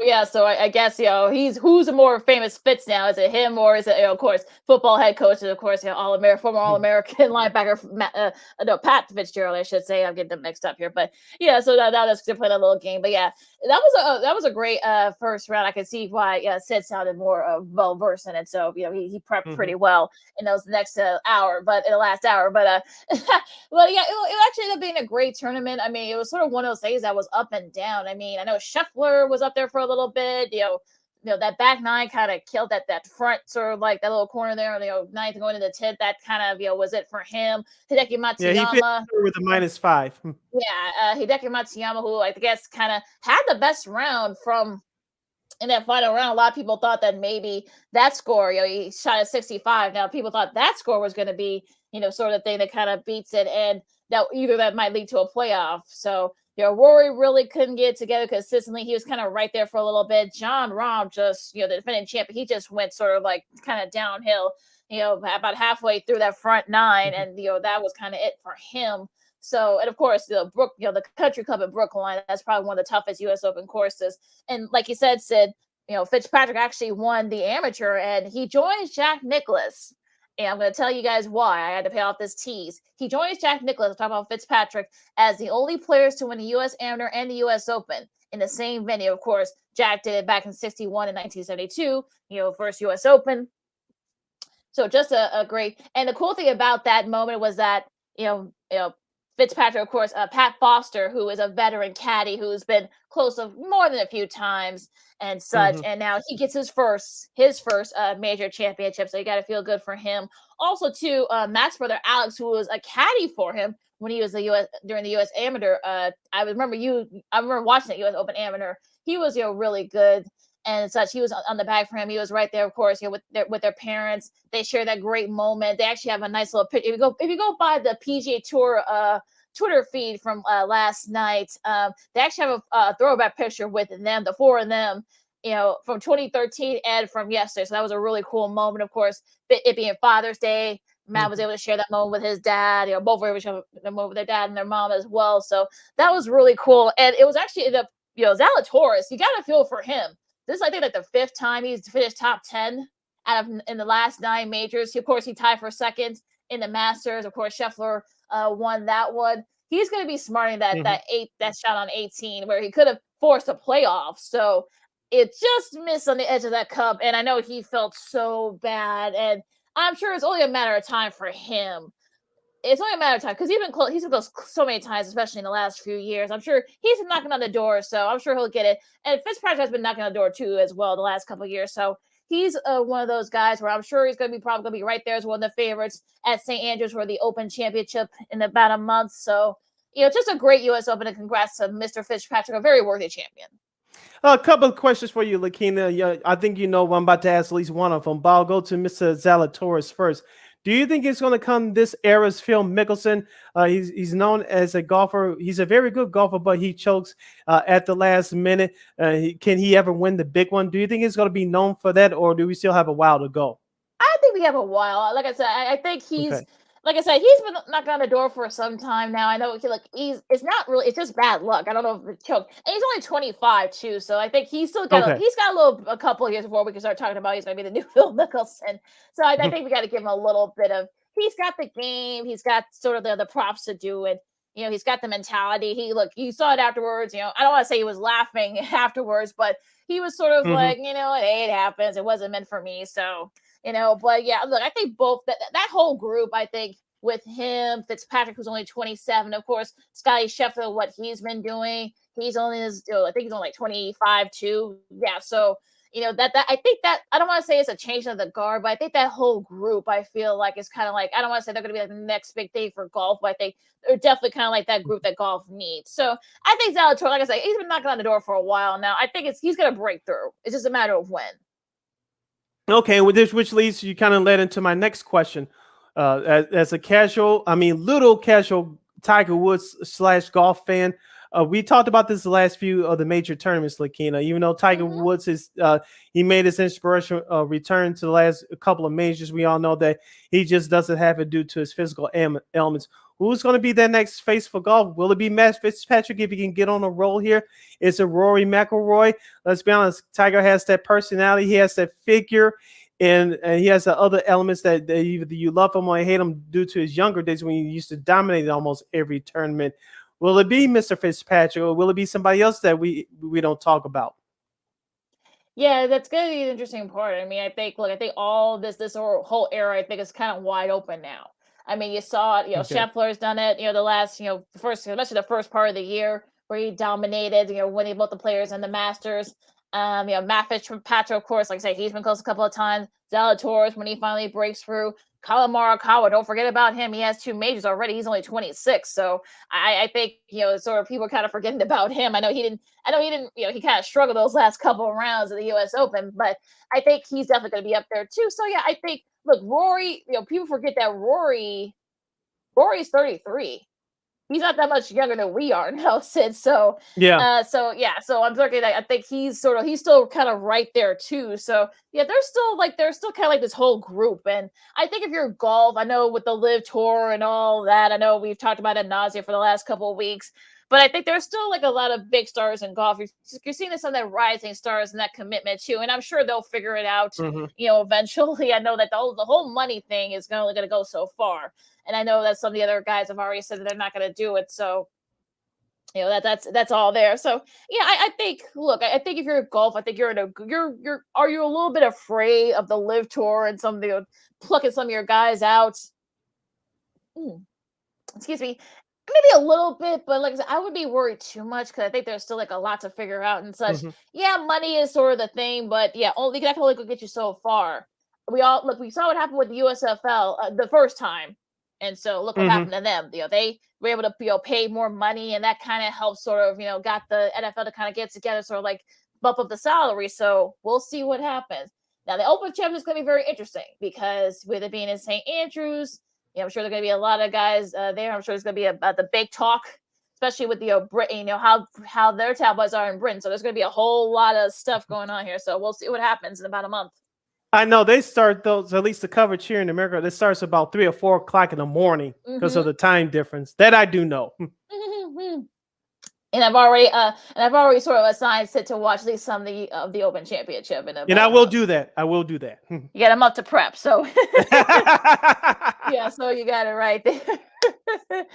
All right, Sid, you got any? Of course, congrats to Matt Fitzpatrick for I'm sure will be the first. I'm sure many major championships because he's got the game to do it. I'm sure Will's out tours. I'm sure he'll get his shine, his time to shine as well. All right, you're listening to Second City Sports on Sports Zone Chicago, the Monday edition. We're live and in living color. I'm Sid. That's Lakeena. You can go to Facebook, Sports Zone Chicago on Facebook or Sports Zone Chicago on YouTube.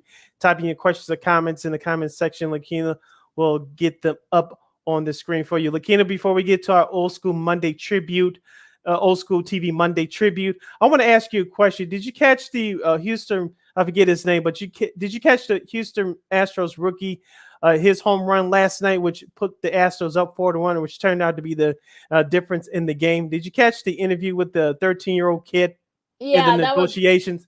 that was hilarious. So yeah, give people context for anybody who missed it.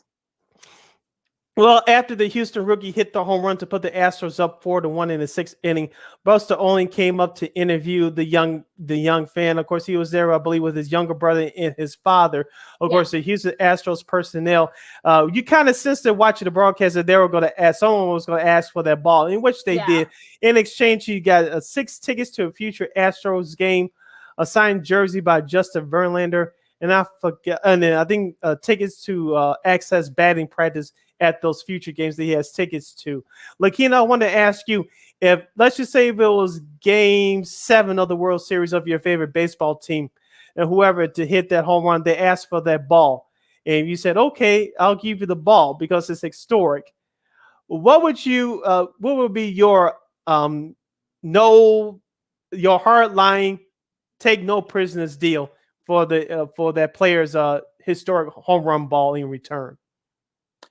Yeah, let's give him a little bit of credit here. Was it Matovic who JJ Matovic who the Yes. rookie that hit that home run? Yeah, and I saw the interview. I kind of I was had to mute so because I sort of like because the Sox were not playing very well at that moment, so I was sort of like looking Yeah. up and I saw that young fan and of course, of course, there was a mad scramble. I guess they got the ball and such, and they interviewed the Hmm. young man afterwards, and sort of. And look, I mean, I get it. That's his first career home run. You just get called up, and you want it as a keepsake. So you never forget your first home run that you hit, especially at home. So you gotta give him Yeah. a little. I'll give Magic a little bit of sort of a mulligan there because look, you want to have that. You want to have that ball. You want to have that as a keepsake. But I would have held out for maybe World Series tickets or playoff tickets. I would have held out for that. I would have, Yeah. maybe not necessarily maybe a cash reward, but I guess maybe some season tickets for next season, or at least for Yeah. maybe half the season. So I probably would have done that, but I probably would have kind of held out a little bit. And I think that was a little brother that kind of had. I guess Buster left his notes. His notes, so they had to. Hmm. I think the younger brother had to go up there to find him and give. I think they did. They did. He actually was able to give it back to him, so that was actually a pretty interesting moment there. But yeah, I mean, in those situations, I think you want to kind of hold out for just a little bit more. What Yeah. about especially if it's like a big home run? I mean that's real. Okay, yes, someone's first career home run, so it's not like this is like Yeah. his 500 home run or whatever. So you don't want to hold out too much. But what about you? What would you do? Yeah, if it was Game 7 of the World Series, of course, my White Sox would have to be involved, and they would beat the Cubs or the Braves or whoever. Let's just say it was Tim Anderson. They hit that home run, which turned out to be the game winner. I would hold out for they would have to pay for my season tickets for the following year and get an autographed jersey and maybe a free tour around the ballpark, something along those lines. That would be my 3 demands. Let's just say if Tim Anderson or Jose Abreu have it to hit the game-winning home run in Game 7 of the World Series. That'll be my demands. Season tickets for next year, a free Hmm. tour around the ballpark, and an autographed jersey of that player who hit the game-winning home run. I'm good. Okay. Yeah. Okay. Okay. I can kind of see that. Like I said, especially I think in this case, I think it probably was, you just give the guy maybe a back, maybe get some more tickets for the next, next series or whatever and Hmm. such. But yeah, I mean, you don't want to hold out too much because it is just, somebody's first career home run. Metcalf's first career home run. So I don't know if you want to like hold out for too much, but I think it depends on the situation. I feel like. Yeah, like I said, the bigger the game, the bigger the moment, the bigger the demands, right? That's how I would play it. Yeah, so yeah, in this case with Metrovic, I mean, I think he played it. I think he played it right. I think just give him back the ball and such. So yeah, so it's fine. And they actually show like the cameraman taking the ball and going all the way down through Yeah. through like the top, and then like went Did he take the downstairs. elevator stairs? Yeah, I'm gonna say he went all the way down and gave it to I guess the one of the attendants, and of course they closed the door and such. And I think he did. I think Metrovic did get the ball back. Yes. So I guess that worked out. But yeah, I think if it was a bigger situation, this is like, like someone's 700th career home run or whatever, or if this was like, a big, like you said, 6 or 7 games of the World Series and a game winner, especially, Yeah. I'm holding out for for a little more something. But in that case, it actually turned out just fine. And also, too, Majek Metrovic was interviewed on SportsCenter after the game, and he said that I don't know if you caught this, that he said that his father had to work that day, I believe, and so he Yeah, got home had to just work in time to yesterday. just Yeah. to catch the game. So I thought that was a very cool moment, especially being Father's Day as well. Yeah, yeah. So I think he had to, unfortunately he had to work, So he missed it. Unfortunately his father did. So yeah, but I'm glad they were to have that moment and such. So yeah, I'm sure, but I'm sure he'll have plenty of chances to catch more home runs from him. So it'll work out okay. All right, you're listening to Second City Sports, the Monday edition, right here on Sports Zone Chicago. We're live in the living color. I'm Sid. That's Lakeena.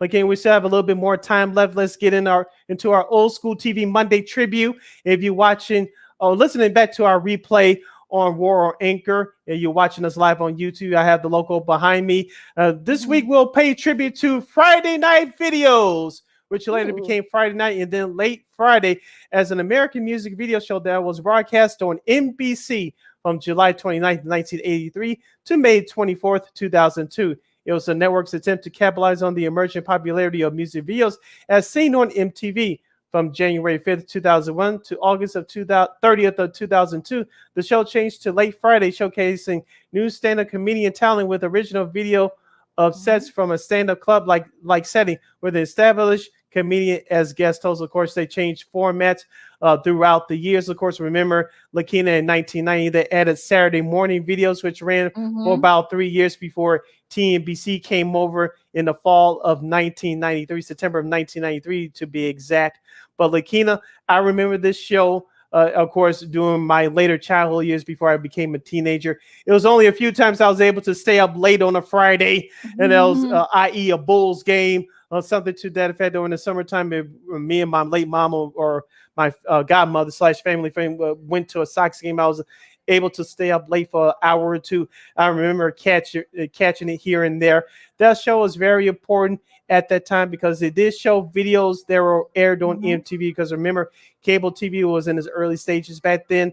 MTV, everybody didn't get MTV. And number two, even though we talked about the dance shows of Soul Train and American Bandstand, they showed music videos too. But Friday Night Videos not only showcased the videos that were aired on MTV, they showcased videos, especially during the later years, of black artists that wasn't getting any airplay on MTV and or BET at that time, like Will Smith, DJ Jazzy Jeff, and the Fresh Prince, Babyface's group, The Deal, Vanessa Williams, Pebbles, Babyface, and some of those upcoming black artists too. They didn't just show artists that were featured on MTV. They showed some hip hop videos along with some upcoming R&B artists as well, and also some of your freestyle artists like Stevie B and Lisa and Cold Jam and Gloria Estefan and the Sound Machine back in those days. So they had a variety of videos, and they had celebrity guest hosts through the first several years of that program. They didn't have a permanent host. Those celebrity hosts kept that show going in its prime throughout the 80s and the early 90s. Yeah, check out some of the names that hosted. Bobby Brown and Malcolm Jamal Warner.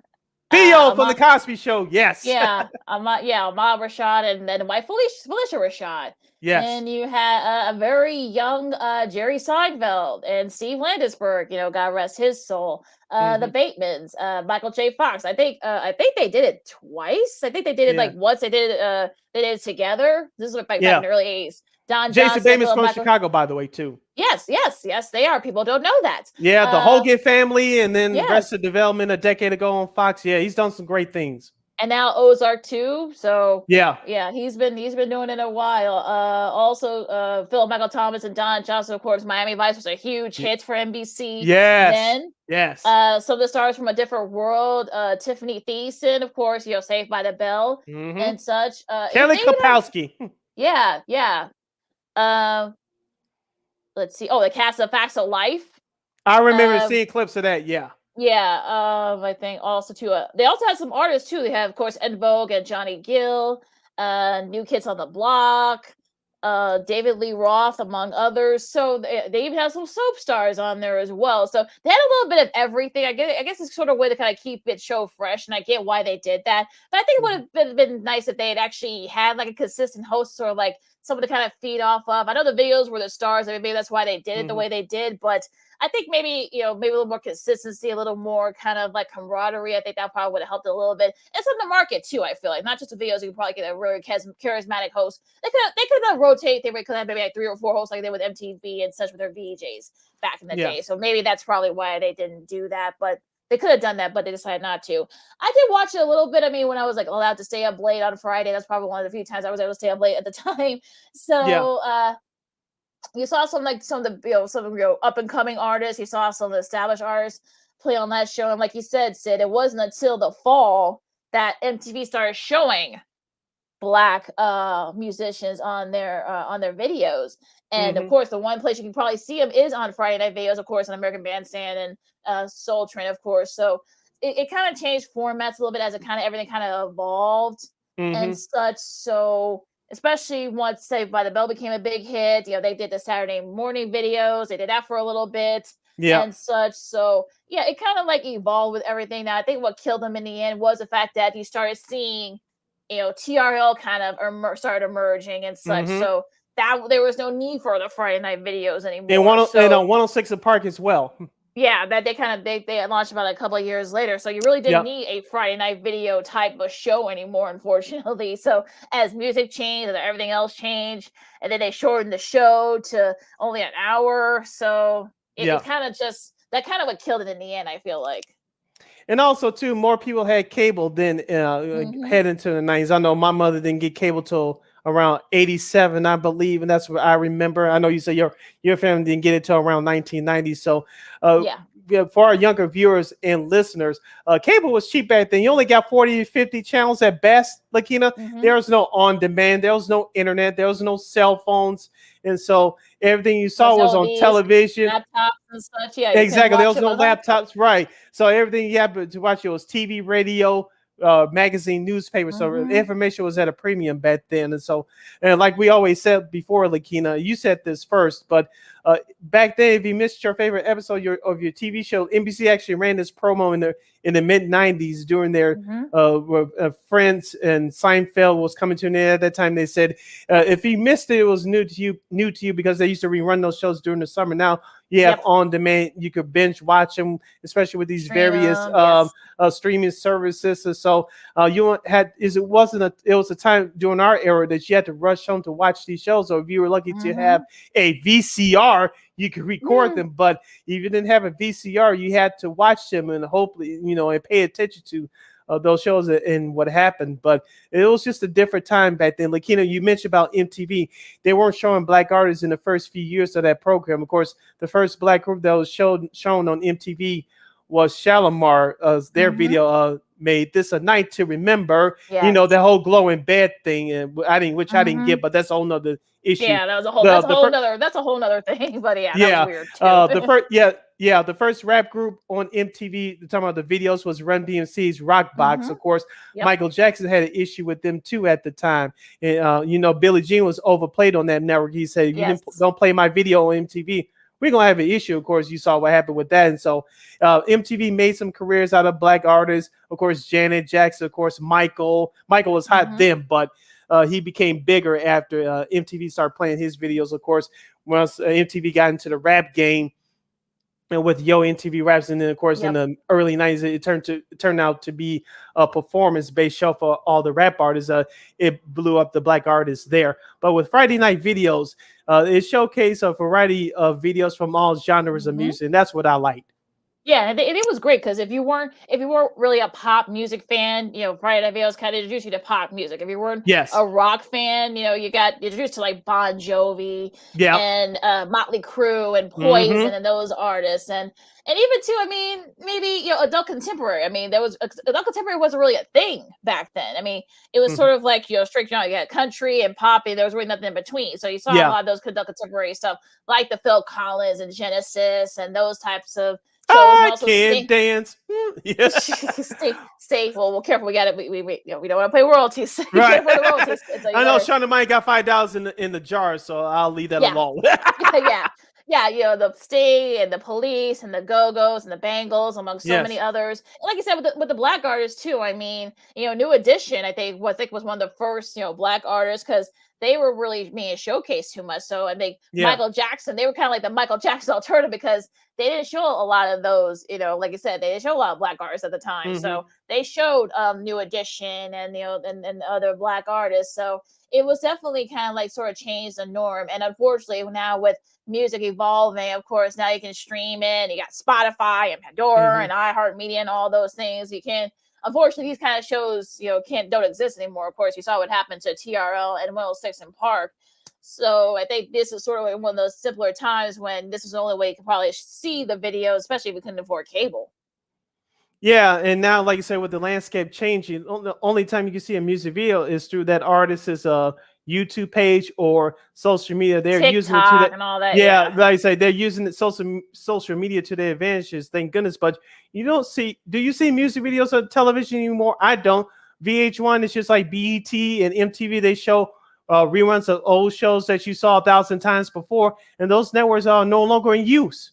Yeah, so yeah, and also too, the all they show now, I'm talking about MTV and BET. I mean, yeah, they have other channels. They got like MTV, they got BET Jazz, like MTV Hmm. Classic. That's probably the only place where you can see those types of those videos now. Yeah, But it's unfortunate because you're losing out of again, like we said before, you've got like other avenues you can watch them now. You can watch them you can stream, like you can go on TikTok. So it's definitely kind of like changed the way for it. That's why I miss those times yeah. watching Friday night videos, because like I said, this was around the time where it kind of tied me over because we didn't have cable, we couldn't afford cable yet, so it was crazy. It's crazy, but those, like we tell people all the time, these are simpler times.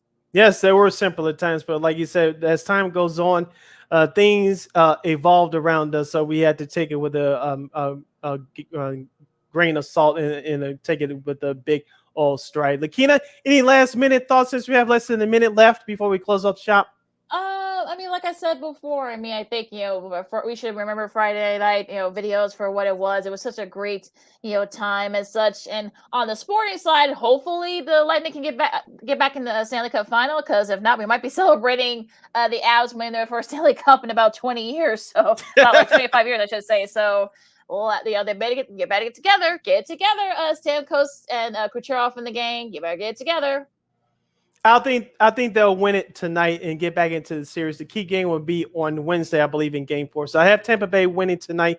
The key game will be for me in Game 4 coming up on Wednesday. So tonight's Game 3 of the Stanley Cup Final, Tampa Bay, Colorado from Tampa Bay, 7 o'clock live on ESPN.